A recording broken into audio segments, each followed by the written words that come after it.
Hello everyone, दिन आपकी 9th number की फिजिक्स की प्रैक्टिस सेट होने वाली है। तो चलिए स्टार्ट करते हैं। दिन पहले नंबर का आपका क्वेश्चन है कि क्यूरी एक इकाई है, तो क्यूरी जो है वो किसकी इकाई मानी जाती है, किसका मात्रक माना जाता है। तो क्यूरी आपका रेडियो सक्रियता का मात्रक होता है। उसके बाद हम सेकंड नंबर के क्वेश्चन पे पढ़ते हैं। तो फैराडे किसका मात्रक है, तो फैराडे किसका मात्रक है, तो आवेश का मात्रक आपका फैराडे है। आइए हम इसके बाद आगे बढ़ते हैं। दिन यहाँ पे आपका तीसरा नंबर का क्वेश्चन है कि एक वस्तु 36 से 30 डिग्री के कोण पर 30 मीटर प्रति सेकंड के वेग से फेंकी जाती है। यानी 30 डिग्री के कोण पे 30 मीटर प्रति सेकंड वेलोसिटी से वो फेंकी जाती है, थ्रो की जाती है। एक सेकंड बाद इसका वेग, इसकी वेलोसिटी क्या होगी मीटर प्रति सेकंड में हमें बताना है। यहाँ पे ग्रेविटेशनल एक्सीलरेशन दिया हुआ है, क्या यहाँ पे ग्रेविटेशनल एक्सीलरेशन 10 मीटर पर सेकंड स्क्वायर आपको दिया हुआ है। तो इसका राइट आंसर हो जाएगा ए, यानी 10√7 हो जाएगा। अब इसका मैं आपको सॉल्यूशन दिखा देता हूँ। सॉल्यूशन कुछ इस प्रकार से, यानी वेलोसिटी का सूत्र क्या होगा आपका √u² प्लस का जी स्क्वायर टी स्क्वायर माइनस का 2u/gt साइन थीटा से हम निकाल लेंगे।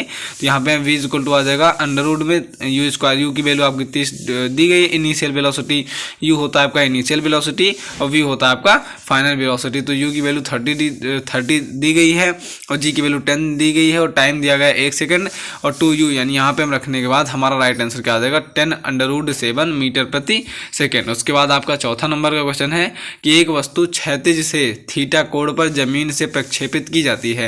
यानी वस्तु क्षैतिज, यानी पृथ्वी पर से हम थीटा कोण पर अंश मान के, एंगल मान के उस पर थ्रो करते हैं, किसी चीज़ को प्रक्षेप करते हैं या फेंकते हैं। इस गति में प्रारंभिक बिंदु के परितः कोणीय संवेग क्या होगा।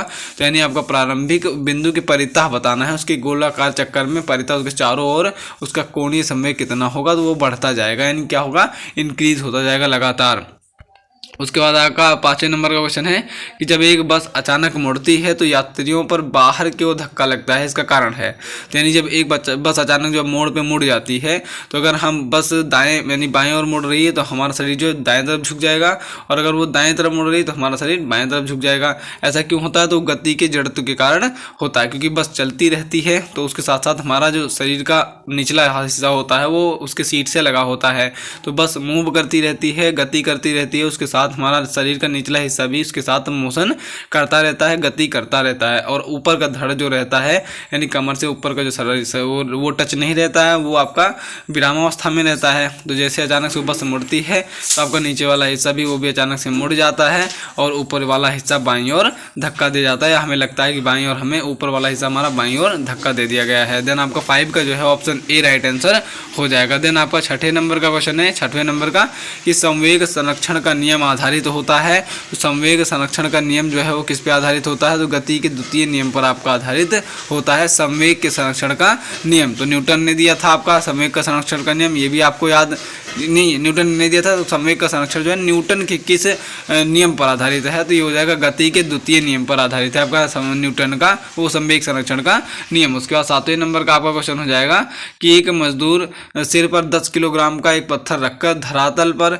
चल रहा है, गुरुत्व बल के विरुद्ध उसके द्वारा किए गए कार्य का मान कितना होगा। तो ये आपका कितना हो जाएगा, 0 हो जाएगा। आइए हम देखते हैं ऐसा क्यों होता है, 0 क्यों होता है, क्योंकि आपका वो जैसे ये आपका कौन सा है, मजदूर है, मजदूर ने सिर पे कुछ लिया हुआ है और आपका हॉरिजॉन्टली ये चल रहा है, यानी इस डायरेक्शन में वो चलेगा, मूव करेगा, और इस डायरेक्शन में उसने बोझा यहाँ पे उठाया हुआ है, मानो उसने यहाँ पे, तो इसमें और इसके बीच में कितने डिग्री का एंगल बन रहा है, तो 90 डिग्री का एंगल बन रहा है। और W इक्वल टू एक फॉर्मूला होता है, W इक्वल टू होता है FS cos थीटा, यानी वर्क इज इक्वल टू होता है FS cos थीटा होता है। थीटा आपका 90 डिग्री बना रहा है, तो आपको पता होगा कि कोस 90 डिग्री की जो वैल्यू होती है वो 0 होती है। इसीलिए जब वर्टिकली कोई काम किया जाता है, यानी आप अपने सर पर रखकर, कुली जो अपने सर पर रखकर कहीं भी जाता है आता है, तो उसके द्वारा जो किया गया कुल कार्य होगा वो हमेशा 0 के बराबर होगा। आशा करता हूँ आपको समझ में आ गया होगा। देन आगे बढ़ते हैं हम 8वें नंबर के क्वेश्चन पे। तो कोणीय संवेग की बीमाएँ क्या होती हैं, तो कोणीय संवेग की आपकी बीमाएँ होती हैं ml² T⁻⁻1, और इसका यूनिट क्या होता है, जूल सेकेंड होता है, नीचे भी दिया गया है। तो 8 नंबर का आपका ऑप्शन ए राइट आंसर हो जाएगा। देन आगे बढ़ते हैं 9th नंबर के क्वेश्चन पे। तो 9th नंबर का आपका क्वेश्चन है कि जूल सेकंड जो है मात्रक है, किसका मात्रक है, तो जूल सेकंड किसका मात्रक है, तो कोणीय संवेग का मात्रक हो जाएगा, यानी एंगुलर मोमेंटम का मात्रक आपका जूल सेकंड देखने को मिल जाएगा। उसके बाद 10वें नंबर का आपका क्वेश्चन है कि अणुओं के बीच की दूरी को बढ़ाने पर अंतराण्विक बल क्या होते हैं। तो अणुओं के बीच, यानी जो छोटे छोटे मॉलिक्यूल होते हैं, एटम होते हैं, उनके बीच की दूरी को बढ़ा दिया जाए तो अंतराण्विक बल बल क्या होगा लगातार, वो अंतराण्विक बल क्या हो जाता है, तेजी से घटता जाता है। देन आगे बढ़ते हैं हम 11th नंबर के क्वेश्चन पे। देन आगे आपके 11th नंबर का क्वेश्चन है। 11th नंबर का क्वेश्चन कह रहा है कि ठोस का आकार निश्चित होता है, तो ठोस जो होता है, सॉलिड जो होता है, उसका शेप किस प्रकार से निश्चित किया जाता है। तो यह ऑप्शन भी आपका राइट आंसर हो जाएगा। यानी उनकी अणुओं के दोलन केंद्र अधिकांशतः निश्चित होते हैं, इसी वजह से जो होते हैं ठोस क्या होते हैं, ठोसों का आकार क्या होता है, निश्चित होता है। उसके बाद 12 नंबर का आपका क्वेश्चन है कि वर्षा की बूंद के गोलाकार होने का कारण क्या है। तो वर्षा की बूंद के गोलाकार होने का कारण आपका पृष्ठ तनाव है। और इसका अलग क्या होगा, अदर एग्जाम्पल क्या होगा, तो जो नाली में कैरोसिन छिड़का जाता है तो वो पानी के ऊपर परत जम जाती है, वो भी उसका कारण भी पृष्ठ तनाव है। और चाय में जो आपकी साड़ी जम जाती है उसका भी कारण आपका पृष्ठ तनाव ही होगा।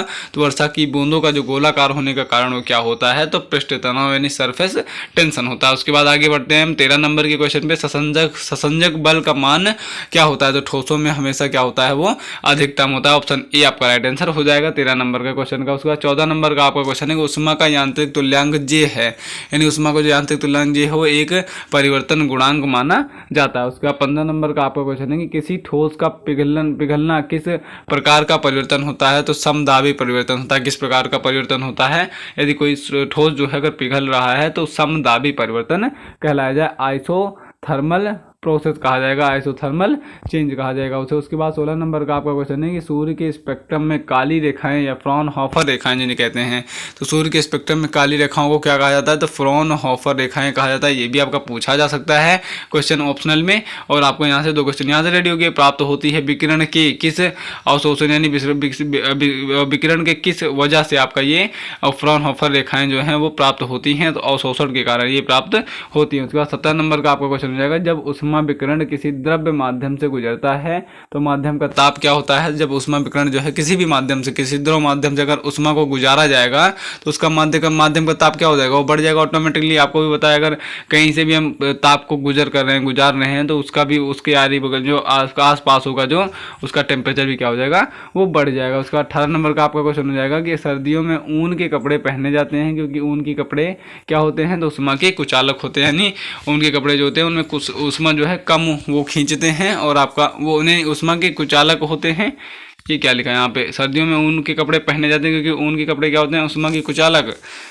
नो ये यहाँ पे आपका रॉन्ग हो जाएगा। यहाँ पे उष्मा का सुचालक, ये आपका सुचालक, कुचालक नहीं लिखा है, सुचालक लिखा है। सुचालक कर लेना इसे, क्योंकि वहाँ पे उष्मा के सुचालक होते हैं अच्छे।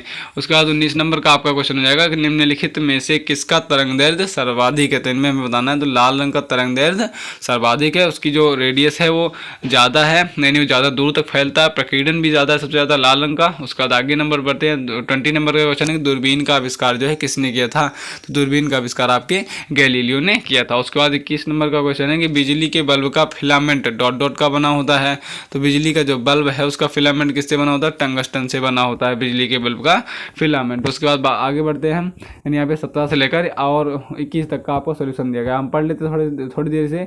जब उष्मा विकिरण किसी द्रव माध्यम से गुजरता है तो माध्यम का ताप बढ़ता है, क्योंकि माध्यम विकिरण का अवशोषण करता है। तो 17 का आपका ये एक्सप्लेनेशन हो जाएगा। उसका 18 नंबर क्वेश्चन है, सर्दियों में वातावरण का ताप शरीर के ताप 37.4 डिग्री से कम होता है, क्योंकि ऊनी कपड़े उष्मा के कुचालक हैं, इसीलिए ये शरीर से उष्मा के स्थानांतरण को रोक देते हैं तथा शरीर को गर्म रखते हैं। यहाँ पे आपका कुचालक ही होगा, यानी जो ऊनी कपड़े हैं वो कुचालक है, यानी बाहर जाने ही नहीं देते। कुचालक तो बात है वो ऑब्जॉर्व नहीं, ये ऑब्जॉर्व कर लेंगे तो बाहर नहीं जाने देंगे, इसलिए कुचालक माने जाते हैं। उसका 19 नंबर का आपका क्वेश्चन है कि लाल रंग का जो तरंग दैर्ध्य है सबसे अधिक होता है, जबकि बैगनी रंग का तरंग दैर्ध्य सबसे कम होता है। यहाँ से आपके 2 क्वेश्चन तैयार हो गए, तरंग दैर्ध्य किसकी ज़्यादा है और तरंग दैर्ध्य किसकी कम है। उसका 20 नंबर का आपका क्वेश्चन हो जाएगा कि गैलीलियो ने दूरबीन का आविष्कार किया।